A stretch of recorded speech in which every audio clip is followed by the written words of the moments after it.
When executives gather to make a critical call, the process rarely looks well-oiled. At one medtech company, a 12-person team met to create a new role. Instead of alignment, the discussion fractured.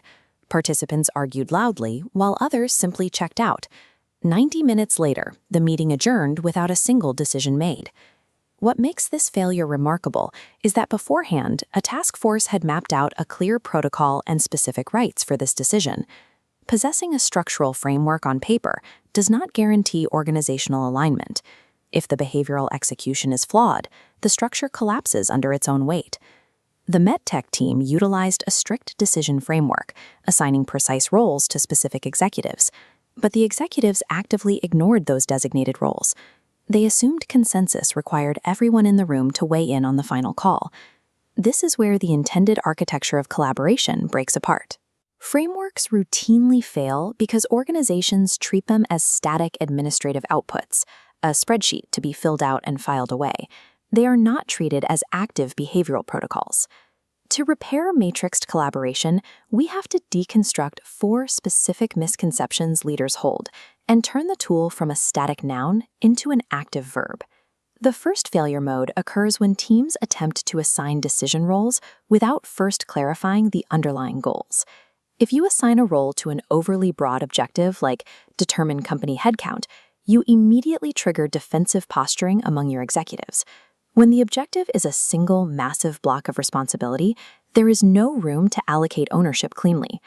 At MedTech, the CEO, the CHRO, and the business unit leads all believed they unilaterally owned decisions regarding company headcount, causing immediate systemic gridlock. The solution is to break that macro objective down into granular, time-bound subgoals. Once divided, the allocation becomes obvious. The CFO is accountable for approving the budget, the CHRO for proposing the headcount size, and the business unit leads for filling those roles. Iterating between subgoals and roles dissolves political tension. It reveals that competing executives actually want to own entirely different parts of the process. The second failure mode is assuming subordinates will inherently adhere to a decision rights spreadsheet simply because a senior leader handed it down. Managers at a large global e-commerce company generated spreadsheets with thousands of rows of assigned decisions. The teams looked at the file exactly once and then abandoned it entirely. Unilaterally defined decision matrices fail because they lack the shared buy-in required to actually alter human behavior. Instead, these matrices must be actively co-created. You have to bring the stakeholders into a room to debate their specific roles and surface the underlying communication friction that usually goes unsaid. Decision frameworks are meant to act as conversation starters to resolve systemic resentment. They are not dictated decrees meant to suppress it. The third failure mode is semantic confusion. Teams routinely harbor latent disagreements about what the distinct roles in RAC actually mean in practice. To fix this, we recommend an immediate structural shift, reordering RAC to ARCI to establish the absolute primacy of the decision owner. Let's define the A role. There can only ever be one single accountable person per decision. Multiple owners invites immediate power struggles. The responsible team exists purely to provide critical input and debate.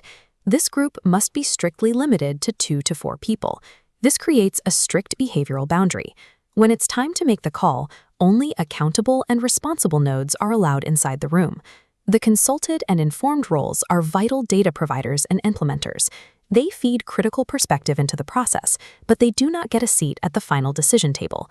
Standardizing these precise behavioral definitions prevents the bloated, consensus-driven meetings that stall corporate agility.